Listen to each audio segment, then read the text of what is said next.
High, good morning. কেমন আছো তোমরা সবাই? আশা করি সবাই খুব ভালো আছো। Welcome to my channel Cloud9 এর ওয়েলকাম তোমাদেরকে আরো একটা নতুন ব্লগে।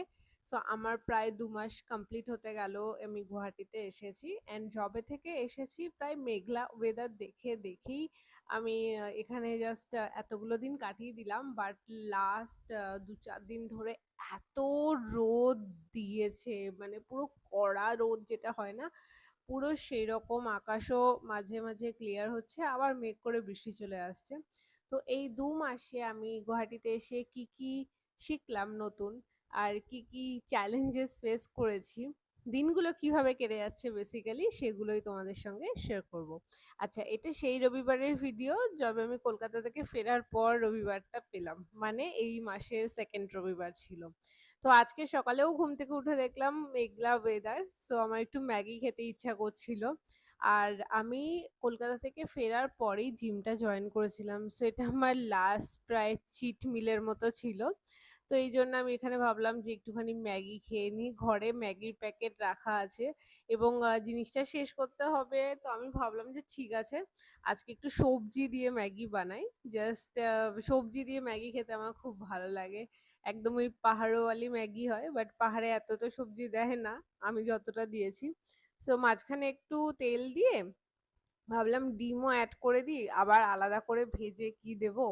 সো এখানে আমি ২টো ডিম অ্যাড করেছি। আমি রিসেন্টলি খুব ডিম পাগলু হয়ে গেছি। এখানে ফ্রিজ না থাকার কারণে খুব অসুবিধা হচ্ছে। তো আমি এখানে চিকেন আনলে রাত্রেবেলাতেই রান্না করতে হয়, তো সেটা আমার জন্য খুব অসুবিধা হয়ে যাচ্ছে। এক তো আমি সকালবেলা কিছু জিনিস রান্না করি, করে আমি অফিসে বেরিয়ে যাই, সারাদিন অফিসের কাজকর্ম করি। তারপর সন্ধেবেলা আমি জিমে যাই, ওখানে মানে প্রায় আমি ১.৫-২ ঘন্টা মতো জিম করি, মিনিমাম ১.৫ ঘন্টা তো মানে করিয়েই দেয়, ঠিক আছে। এবার সেখানে প্রচুর খাটাখাটনি হয়, তারপরে বাড়িতে এসে রান্না করতে গিয়ে আমার অবস্থা যা খারাপ হয়ে যায় তোমাদেরকে কি বলবো। তো ওই জন্য আমি অর্ধেক সময় চিকেন আনি না, কারণ চিকেন আনলে বা মাছ আনলে আমাকে রান্না রাত্রে করতেই হবে, নয়তো খারাপ হয়ে যাবে। এবার একদিন কি হয়েছে শোনো, খুব শখ করে আমি মাছ নিয়ে এসেছি, চিংড়ি মাছ, আর তার সাথে আবার চিকেন। তো আমি ভেবেছিলাম যে সেদিনকারে আমি এসে রান্না করব। তো সেদিন রান্না আমার করা হয়নি, কারণ সেটা ঘটনা আমি পরে বলছি কেন করতে পারিনি। একটা কারণ ছিল, টায়ার্ডনেসের জন্য না, বাট করতে পারিনি। সেই চিংড়ি মাছটাকে আমি লবণ হলুদ দিয়ে আমি আর ভেজে রাখিনি, আমি জাস্ট লবণ হলুদ মাখিয়ে রেখে দিয়েছিলাম। সকালে উঠে দেখি গন্ধে ঘরে টেকা যাচ্ছে না, কারণ মাছ তো নষ্ট হয়েছেই, তার সাথে মাংসও নষ্ট হয়ে গেছে। সেই সমস্ত জিনিসপত্র ফেলে দিলাম। এখানে চিকেনের দাম, মাছের দাম, সবজির দাম খুব বেশি, মানে কলকাতার তুলনায়। যেরকম মাংস তোমার ১ কেজি নেয় হচ্ছে ৩০০ টাকা আমার বাড়ির সামনে যে বাজারটা রয়েছে। হ্যাঁ, হতে পারে কিছু কিছু জায়গায় হয়তো কম, বাট আমার বাড়ির সামনে যে বড় বাজারটা বসে সেখানের দামগুলো আমি বলছি। যেমন আমি ৫০০ করে মাংস নিয়ে আসি, যাতে আমি রান্না করে রাখলে গরম করতে থাকলে ২ দিন মতো চলে যায়। সেই ৫০০ চিকেন নেয় হচ্ছে 150 রুপিস, তার মানে ১ কেজির দাম হচ্ছে ৩০০ টাকা। আর এখানে মাছের দামও খুব বেশি, মাছের খুব একটা বেশি ভ্যারাইটি নেই। আমার সামনে যে মার্কেটটা বসে সেখানে রুই কাতলা পাওয়া যায়, পাবদা পাওয়া যায়, চিংড়ি পাওয়া যায়, আর ছোট ছোট মাছ পাওয়া যায়। এছাড়া শুকনো মাছের অপশান প্রচুর রয়েছে, যেগুলো আমরা শুটকি মাছ বলি। আচ্ছা, গুয়াহাটিতে ১ম যখন আমি হোটেলে খেতাম, যখন আমার রান্নার সেটআপ হয়নি, বা এখনো মাঝে ১-২ দিন দুপুরবেলা যদি আমি টিফিন না নিয়ে যেতে পারলাম অফিসে, তো আমি বাইরে খাই। এবং তোমরা যখন এখানে ওই যে পাইস হোটেল টাইপের হোটেলগুলোতে খেতে যাবে, ওখানে তোমাকে একটা জিনিস অফার করবে, সেটা হচ্ছে শীতল। আমি মনে হয় ঠিকঠাকই উচ্চারণ করছি, যারা গুয়াহাটি থেকে আছো আমার ভিডিও দেখছো, যদি আমি কিছু ভুলভাল বলে থাকি আমাকে কারেকশন করে দিও কমেন্ট সেকশনে। শীতল বলে, তো শীতল হচ্ছে তোমার ওই ছোট ছোট মাছের চাটনি। আর বেসিক্যালি ওগুলো শুটকি মাছের, মানে শুকনো মাছের চাটনি হয়। তো প্রথম দিন যখন আমাকে মানে অফার করেছিল, আমি সেদিনকার খাইনি। আর পরের দিন আমার সঙ্গে গুয়াহাটিরই একজন ছিল, তো আমাকে বললো এটা তোমার ট্রাই করা উচিত, কারণ তার সাথে আমি গল্প করছিলাম যে আমি লোটে মাছের ঝুড়ো খেতে কত ভালোবাসি, ছোট ছোট মাছ খেতে কত ভালোবাসি। তো বললো এটা খুব ভালো খেতে। তো পরে একটা সপ্তাহতে ওরকম একটা হোটেলে গেছি এবং ওখানেও অফার করেছে, ওরা দেয় কমপ্লিমেন্টারি খাবারের সাথে। আর কি সুন্দর করে খাবারের থালা সাজিয়ে দেবে। খাবার খুব কস্টলি, মানে ভেজ খাবার তোমার এখানে ওইরকম 100-120 থেকে শুরু হয়। আর যদি তুমি মাছ নাও তাহলে তোমার যদি ছোট মাছ নাও ওইরকম 80-90 টাকা পড়ে।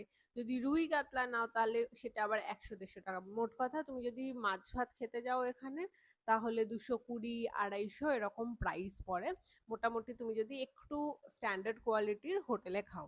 তো যাই হোক, আমাকে আর ভাত ঠাত খুব সুন্দর গুছিয়ে দেয়, সবজিপত্র দেয়, দেয় অনেক কিছু ওর মধ্যে। তো শীতল দিয়েছিল, তো শীতল শীতল শীতলই মনে হয়। তো ওটা আমি খেয়েছি ভাতের সাথে, এত ভালো লেগেছে। তারপর থেকে ওরকম যে কটা পাইস হোটেলে আমি খেয়েছি, আমি নিজে জিজ্ঞেস করি শীতল আছে, যদি বলে আছে তাহলে আমি বলি আমাকে একটু দিন। ওগুলো ভাতের সাথে জাস্ট ইয়াম লাগে। তোমরা যদি কখনো গুয়াহাটিতে আসো এই শীতলটা ট্রাই করতে পারো।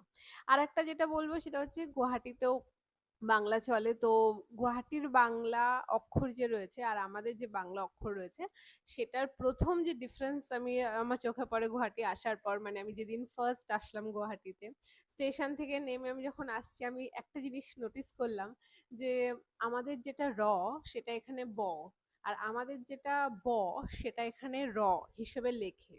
সো সাপোজ ধরো রাজমহল লেখা, সেটাকে আমি প্রথম দিন এসে পড়ছি বাজমহল। সো এখানে বয়ের পেটটা কেটে দেয় এবং সেটা কি র বলে আর সেটাই লেখা হয়। প্লাস এখানে কয়েকটা জিনিস দেখলাম, যেমন সিটি সেন্টার এটাকে বাংলায় যখন লেখা হয় তখন ওটাকে লেখা থাকে চিটি চেন্টার। স্যামসাং সেটাকে লেখা থাকে ছ্যামছাং। তো এরকম কিছু কিছু জিনিস আমি নোটিস করলাম যেটা আমার খুব ভালো লেগেছে। সো আমার ওই পড়তে ভালো লাগে। আর একটা তোমাদেরকে আমি ইনসিডেন্ট বলি। আমি কয়েকটা ভাষা মানে কয়েকটা সেন্টেন্স এখানে শিখেছি। সেটা হচ্ছে আমি যখন টোটো করে কোথাও যাই বা বাসে করে কোথাও যাই, তো বাকি লোকেদের শুনেছি রাখি দিব বা রখাই দিব এরকম বলে, মানে আমাদের বাংলাতে হচ্ছে যে রেখে দাও বা দাঁড় করিয়ে দাও এরকম। ঠিক আছে, তো আমিও টোটোতে যখন উঠি বা বাসে উঠি তখন বলি রাখি দিব, নামিব। ঠিক আছে, এরকম ছোট ছোট জিনিস শিখেছি। আমি আবার ভুল ভালো বলি, ঠিক আছে, খানিকটা বাংলা মিস হয়ে যায়, খানিকটা আসামিজ মিস হয়ে যায়, বাট হ্যাঁ ছোট ছোট জিনিস বুঝতে শিখেছি। এবার কি হয়েছে, আমি যখনই কোনো হোটেলের পাশ থেকে যাই তখন হোটেলের বোর্ডগুলোতে লেখা থাকে যে ইয়াত ইয়াত মাংস ভাত পাওয়া যাবে, ঠিক আছে, এরকম কিছু। ঠিক আছে, বা ইয়াত ভাত পাওয়া যাবে এরকম লেখা থাকে ম্যাক্সিমাম হোটেলের বোর্ডগুলোতে। তো আমি ভাবতাম ইয়াত বোধহয় কোনো একটা চাল এবং সেই চালের ভাত বোধহয় হোটেলে পাওয়া যাবে। তো একদিন কি হয়েছে, আমি টোটোতে উঠেছি এবং অফিসে যাচ্ছি, তো একজন বলল ইয়াত রাখি দিব। তো সেদিন আমি বুঝলাম ইয়াত অ্যাকচুয়ালি কোনো ভাতের নাম নাই, ইয়াত মানে হচ্ছে এখানে, মানে ধরো আমি বলছি যে এখানে রেখে দেবে, তো আমি বলবো ইয়াত রাখি দেবো। সো আমার ভীষণ কিউট লাগে এই জিনিসগুলো, নতুন নতুন জিনিস এক্সপ্লোর করতে, সেটা ভাষা হোক, সেটা ফুড হোক, সেটা নতুন মার্কেট হোক, নতুন জায়গা হোক, আমার খুব ভালো লাগে আর এগুলো আমার ভীষণ ইন্টারেস্টিং লেগেছে। এবং আমি স্টিল শিখছি যে কিভাবে আসামিজে কমিউনিকেট করা যায়। আমি মাঝে মাঝে আমাদের অফিসের যে গ্রুপ রয়েছে এখানে আসামে, সেখানে আমি 3-4 জনের দেখি সেন্টেন্স কি লিখেছে এবং ওখান থেকে আমি একটা সেন্টেন্স বানিয়ে মাঝে মাঝে আমি আসামিজে পোস্ট করি এবং আমার যারা কালিগস আছে তাদের থেকে জিজ্ঞেস করি যে দেখো তো এটা আসামিজে ঠিক আছে, তাহলে বাকি স্টাফরা বুঝতে পারবে। তো ওরাও বলে যে আপনার আসামিজ খুব কিউট লাগছে শুনতে। তো এরকম হয়, যারা ধরো বাংলা বলতে পারে না তারা যখন বাংলা বলে শুনতে আমাদের খুব ভালো লাগে, সেরকম এদের ক্ষেত্রেও তাই। আমি যখন অ্যাসামিজ বলি অনেক ভুলভাল বলি, তো এদের ওটা শুনতে ভালো লাগে। আর এখানে যেটা তোমার ব রয়েছে না, এখানে বয়ের নিচে একটা দাগ দেওয়া থাকে ছোট, তো সেটাকে বাংলার অনেকটা রয়ের মতো দেখতে লাগে। এখানে প্রবলেম ফেস বলতে দেখো দুটো জিনিস হয়েছে। এই যে মাঝে বিশাল বৃষ্টি হলো সেই দিনকারে, আমি গেছিলাম হচ্ছে খারুপেটিয়া টাউন বলে এখানে একটা জায়গা আছে সেখানে। এবার সেটা হচ্ছে আমি যেখানে থাকি ওখান থেকে প্রায় 2.5-3 ঘন্টার মতো ডিস্টেন্স। তো আমি সকালবেলা বেরিয়েছি 7টার দিকে এবং বাড়িতে ফিরেছি হচ্ছে 9:30টার সময়। তো আমার সিনিয়রও গেছিল আমার সাথে, তো আমাকে জিজ্ঞেস করছিল তুমি যেখানে থাকো সেখানে কি জল জমে, কারণ গুয়াহাটির প্রচুর জায়গায় ওয়াটার লগিং হয়। আর এখানে একটা জিনিস ভালো কি জল জমলে 2-3 ঘন্টার মধ্যে কিন্তু জল আবার নেমেও যায়। তো আমি বললাম যে না, আমার বাড়ির সামনে জল জমে না, কারণ আমি হিল টপে থাকি, প্লাস হচ্ছে আমি রুফ টপে থাকি, তো জল জমার কোনো প্রশ্নই নেই। তো আমার সিনিয়রের বাড়ি যেখানে এখানে মানে উনি হায়দ্রাবাদের। তো উনি বলল যে আমি যেখানে ঘর নিয়েছি আমার ওখানে জল জমে এবং ওনার মেয়ে স্কুল টুলে যেতে অসুবিধা হয়, ওনার অফিসে আসতে অসুবিধা হয়। তো আমি খুব ফ্লেক্স করছিলাম যে না আমার তো জল জমে না, আমি তো হিলটপে থাকি স্যার, আমার তো মানে ভিউও সুন্দর, ছাদে থাকি, জল জমার কোনো প্রশ্নই নেই। সেদিনকারে বাড়িতে এসে আমি জাস্ট দরজাটা খুললাম, খুলে দেখলাম যে আম, আমার ওই পাপোশ যেটা থাকে দরজার সামনে সেটা ভিজে গেছে। তো আমি বললাম যে এই বাবা, বৃষ্টিটা এত জোরে হয়েছে, আর সেদিন বীভৎস জোরে বৃষ্টি হয়েছে, মানে সেদিন এক্সট্রিম লেভেলের বৃষ্টি হয়েছে, সবথেকে হাইয়েস্ট বৃষ্টি হয়েছে এখানে। আর সেদিনই অর্ধেক গুয়াহাটি পুরো ডুবে গেছিল, ওপরের দিকে ফ্লাড এসেছিল, মানে খুব বাজে অবস্থা হয়েছিল। তো সেদিন আমি ঘরে ঢুকে জাস্ট মানে আমার মেঝেটা এরকম না, এরকম মার্বেল দেওয়া টাইলস আর কি, সেই টাইলসের কালার এরকম কি জল পড়লে বোঝা যায় না। তো আমি দেখে ভাবলাম যে আচ্ছা পাপোশটা এত বৃষ্টির জলের ছাটে ভিজে গেছে। আমি যখন পা দিলাম পাপোশটার উপর দেখলাম সারা ঘরে আমার জল ঢুকে গেছে। আমার তো মাথায় আসছে না যে জল কোথা থেকে ঢুকলো। তো পাশে আরো দুটো ঘর রয়েছে, সেই ঘরেও থাকে, আমার পাশের ঘরে একজন ডক্টর থাকে, পেডিয়াট্রিশিয়ান, আর তার পাশে কিছু স্টুডেন্ট থাকে একটা ঘরে। আমি ওদের দুজনকেই নক করলাম এবং জিজ্ঞাসা করলাম যে ওদের ঘরেও জল ঢুকেছে কিনা। তো ওরা বললো যে না আমাদের ঘরে তো জল ঢোকেনি। তো বললো যে অ্যাকচুয়ালি ছাদে জল জমে গেছিল, আর ছাদটা হচ্ছে যেহেতু একদিকে ঢাল থাকে জলটা পাস হওয়ার জন্য, সেটা হচ্ছে আমার ঘরের দিকে ডাউন।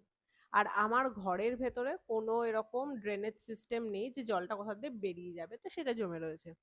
তো ওটা দেখে তো আমার পুরো মাথায় হাত, কারণ সেদিন প্রচুর জার্নি হয়েছে, প্রচুর খাটাখাটনি হয়েছে, আর আমি বাড়ি ঢুকেছি হচ্ছে 9:45 নাগাদ। তো আমি সেটা একটা ভিডিও করেছি, শর্ট ভিডিও, ওটা তোমাদেরকে পরে একদিন দেখাবো, বা এই ভিডিওটাই আমি তোমাদেরকে দেখিয়ে দেবো। সেই জলের মধ্যে আমি ওনারকে ডাকলাম। আমার ওনার খুব কোঅপারেটিভ এখানে, যার বাড়িতে আমি আছি। তো সে এসে সেও অবাক, কারণ ছাদের ঘরটা উনি নতুন বানিয়েছে এবং ওনার জন্য এটা ফার্স্ট টাইম দেখা কি ছাদের ঘরেও জল ঢুকে গেছে। তো ওনার তো মাথায় আসছে না, তো উনি একটা আবার ঝাঁটা নিয়ে এসছে, এনে জল বার করার চেষ্টা করছে, কিন্তু ঘরটা ঢালু হচ্ছে একদিকে, আর জলটা বের করার চেষ্টা করা হচ্ছিল দরজা দিয়ে, তো সেটা পসিবল হচ্ছিল না। আমিও খানিকক্ষণ ট্রাই করেছি এবং দুজনেই লাস্টে হাঁপিয়ে গেছি। তো উনি আমাকে বললো ঠিক আছে, আমি তাহলে কালকে তোমাকে একজনকে এনে আমি ডাকিয়ে দেবো, তো উনি তোমার ঘরটা পরিষ্কার করে দেবে, ভালো কথা। পরের দিন আমি একটু লেট করে অফিসে গেছি, ওয়েট করছিলাম যে কখন আসবে কখন আসবে। ওনাকে বলা হয়েছিল সকাল 8টায় আসতে, যাদের দেখেছিল, তো তারা আসেনি। তো আমি ওনাকে চাবি দিয়ে অফিসে চলে গেছিলাম, আমি বললাম ঠিক আছে আপনি ক্লিন করিয়ে রাখবেন। মনের মধ্যে একটা কোথাও ডাউট হচ্ছিল যে উনি আদৌ লোকটা আসবে কি আসবে না, এবং ঘরে গিয়ে যদি আমাকে আবার জল দেখতে হয় তাহলে তো ব্যাস হয়ে গেল আমার। তো আমি যখন বাড়িতে ঢুকলাম জিম টিম করে, সেদিন আমার আবার কার্ডিও হয়েছে, ভাবো মানে প্রচুর খাটাখাটনি হয়েছে জিমে। বাড়িতে এসে ওনার বলছে ও লোক আয়া হি নেহি দিন মে। তো ওরা এখন এসেছে, মানে আমার পরপরই জাস্ট ঢুকেছে। তো কাদের ডেকেছিল, একজন ড্রিল করার লোককে ডেকেছিল, মানে দুজন এসেছিল। সেই দুজন ড্রিল করলো, বললো যে জলটা একটু ঝাঁটিয়ে বার করে দিতে। তো তারা যেহেতু ড্রিলের কাজ করে, তারা জল ঝাঁটানোও কাজ করে না, যেন পুরোটা করেনি, কিছুটা করে দিয়ে বলছে আমাদের অনেক লেট হয়ে গেছে, আমরা চলে যাচ্ছি। তারপরে ওনারও খানিকটা হেল্প করেছে, আমি খানিকটা জল বার করেছি। তো আমাকে বললাম ধীরে ধীরে করো, 2-3 দিন মে খতম হয়ে যায়গা। ঠিক আছে। এবার আমি সেদিনকারই ওই মাছ মাংস নিয়ে চলে এসেছিলাম, আর সেদিনকার খাবার পুরো নষ্ট হয়ে গেছিল, তো আমার রান্না করার এনার্জি ছিল না। আমি ডিম, ওই আমি যেটা আমার গো টু ফুড সেটা খেয়ে শুয়ে পড়েছি। শুয়ে পড়ার পর ওই নিচে যে জল দেখছি, কারণ আমার খাটটা খুবই ছোট, ঠিক আছে, সেই খাটের মধ্যে মানে আমি খুব কনসিয়াসলি শুই, কারণ আমার মাঝে মাঝে বালিশ পড়ে যায় খাট থেকে, মাঝে মাঝে কুশান পড়ে যায়, চাদর ফেলে দিই। তো তখন আমি ভাবলাম যে ঠিক আছে আমি একটু পরিষ্কার করে নিই, কারণ তার আগের দিন রাত্রে আমার ঘুম হয়নি, ওই জল নিচে জল জমে রয়েছে, আমি খাটের উপর শুয়ে আছি এবং আমি বারবার দেখছি যে আমার কুশান না পড়ে গেল, আমার বালিশ না পড়ে গেল ঘুমের ঘরে। তো সেদিন ঘুম হয়নি। পরের দিনও যদি ওইরকম ভাবে আমার ঘুম না হয় তাহলে খুব চাপ হয়ে যাবে। তা প্লাস এর আগের দিনও আমার ঠিক করে ঘুম হয়নি, কারণ অনেক সকালে উঠে বেরোনোর ছিল। তো পরপর দুদিন ঘুম হয়নি, তো আজকের দিনটাও যদি ঘুম না হয় খুব অসুবিধা হয়ে যাবে। তো সেই কারণে আমি আবার উঠেছি, লাইট জ্বালিয়েছি, সারা ঘর থেকে আমি জল খানিকটা ঝাঁটিয়ে বার করেছি, খানিকটা মপ দিয়ে পরিষ্কার করেছি, আর এটা করতে আমার রাত 2টো বেজেছে। ঠিক আছে, তারপরে গিয়ে আমি শুয়েছি। তো এইটা একটা অসুবিধা ফেস করেছি, তো ওটা ওনার বলেছে সলভ করে দেবে, আমার সামনে যে চৌকাঠটা রয়েছে ওটা একটু বাড়িয়ে দেবে যাতে জল না আসে। প্লাস এখানে খুব কারেন্ট যায়, আমি যেখানে থাকি মানে যায় খুব তাড়াতাড়ি চলে আসে, মানে ধরো গেল 5-7 মিনিট 10 মিনিটের মধ্যে চলে আসলো, কিন্তু মাঝে মাঝে এরকমও হয়েছে, একদিন হয়েছিল অর্ধেক রাত্রে কারেন্ট গেছে, ওই ধরো 1:30-2টোর দিকে, এবং সকালবেলা আমি যতক্ষণ না অফিসে বেরিয়েছি ততক্ষণ কারেন্ট আসেনি। প্লাস মানে এগুলো রেয়ার, বাট হ্যাঁ কারেন্ট এভরিডে যায়, বাট চলে আসে। আর একটা জিনিস হচ্ছে যে ফ্রিজ যেহেতু নেই সেহেতু খুব অসুবিধা হচ্ছে, কি করব ওটাই আমি ভাবছি। প্লাস ছাদের ঘরে এখন যখন রোদ্দুর উঠছে প্রচন্ড গরম, মানে আমার খুব গরম লাগছে, ফ্যানের স্পিড কমে যাচ্ছে। আর আরেকটা সমস্যা হচ্ছে কি, দরজাটা না এই জলে ভিজেছে, এবার এখন রোদ্দুর দিচ্ছে তো কাঠটা ফুলে গেছে, তো আমার দরজা লক হচ্ছে না মাঝে মাঝে। মানে পরপর অনেকগুলো সমস্যা একেবারে ফেস করেছি। তো এটা একটা সানডে ছিল। এই ভিডিওতে কি হলো আমি সেটা বললাম না, গুয়াহাটি শুধু এক্সপিরিয়েন্সেস শেয়ার করলাম, আরো অনেক কিছু শেয়ার করা আছে, বাট সেগুলো তো একটা ভিডিওতে কিভাবে শেয়ার করব। তো এটা একটা সানডে ছিল, সেদিনও বৃষ্টি বাদল হচ্ছিল। আর এখানে কলকাতা থাকলে তো বন্ধুদের সাথে দেখা হয়, বাইরে ঘুরতে যাওয়া হয়, এখানে এখনো সেরকম কোনো জায়গায় আমি ঘুরিনি, ইভেন কামাখ্যা মন্দিরেও আমার যাওয়া হয়নি। বাড়িতেই থাকি সারা সপ্তাহ, বাইরে কাজ বাজে যাই, আর রবিবার দিনটা ঘরেই কাজকর্ম করি, টেক কেয়ার করি নিজের। আর সময় কেটে যাচ্ছে, এরকম বলবো না যে খুব বোর লাগছে এখানে। রবিবার দিনটা একটুখানি লাগে, কারণ যেহেতু আমি রবিবার দিন কলকাতায় থেকে অভ্যস্ত বাইরে বেরিয়ে মজা করে আনন্দ করে, তো এখানে একটুখানি তো বোর লাগে। তো তাই জন্য আমি আজকে বাইরে গেছিলাম। আমার বাড়ির পাশেই একটা ক্যাফে রয়েছে একদম ওয়াকিং ডিস্টেন্সে, তো ওই বৃষ্টির মধ্যেই বেরিয়েছিলাম, ক্যাফে থেকে খাবার দাবার খেয়ে এসেছি। আর চাল বাড়ন্ত ছিল তো চাল নিয়ে এসেছি। এখানে ঋদ্ধি সিদ্ধি বলে একটা চাল পেয়েছি, সেটা নিয়ে এসেছি। এর আগে একটা চাল আমি এনেছিলাম, সেটা অনেক মোটা ছিল, তো আমার একটু ছোট আর সরু চাল খেতে ভালো লাগে, তো এই চালটা নিয়ে এসেছি, এবং এই চালটা পরে দেখলাম ভালো বেরিয়েছে। রুটির জন্য এখানে আমি র্যাপ অ্যান্ড রোল নিয়ে এসেছিলাম, ওটা রেডিমেড রুটি, গরম করে খাওয়া যায়। মাল্টিগ্রেনের একটা ব্রেড, কর্পূর নিয়ে এসেছিলাম ঘরে, কর্পূর জ্বালালে খুব শান্তি লাগে, একটা রিল্যাক্স হয়ে যায় বডি সারাদিন পরে। আর সকালে ব্লিঙ্কিট থেকে কিছু জিনিস অর্ডার করেছিলাম। এখন বললাম না যে সেলফ কেয়ারটা একটু বেশিই হচ্ছে, তো এখানে আমি বিভিন্ন রকমের সিডস অর্ডার করেছিলাম। আমি দেখেছি খেজুর দিয়ে সিডস দিয়ে লাড্ডু বানিয়ে খায়, এটা চুলের জন্য খুব ভালো, ওগুলোকে বায়োটিন লাড্ডু বলে। সো আমি ওই জন্য এই তোমার 6 রকমের সিডস অর্ডার করেছিলাম। এর মধ্যে সানফ্লাওয়ার সিড ছিল, পামকিন সিড ছিল, চিয়া সিড ছিল, ফ্লেক্স সিড ছিল, কালো জিরে ছিল, কালো তিল ছিল। এবার সব কটাকে আমি ড্রাই রোস্ট করেছি কারি পাতা দিয়ে। তারপর ভাবলাম যে এইগুলোকে না গুঁড়ো করে রাখবো, এবং সকালবেলা আমি যে স্মুদি খাই এখন সেগুলোর সাথে মিক্স করে খেয়ে নেব।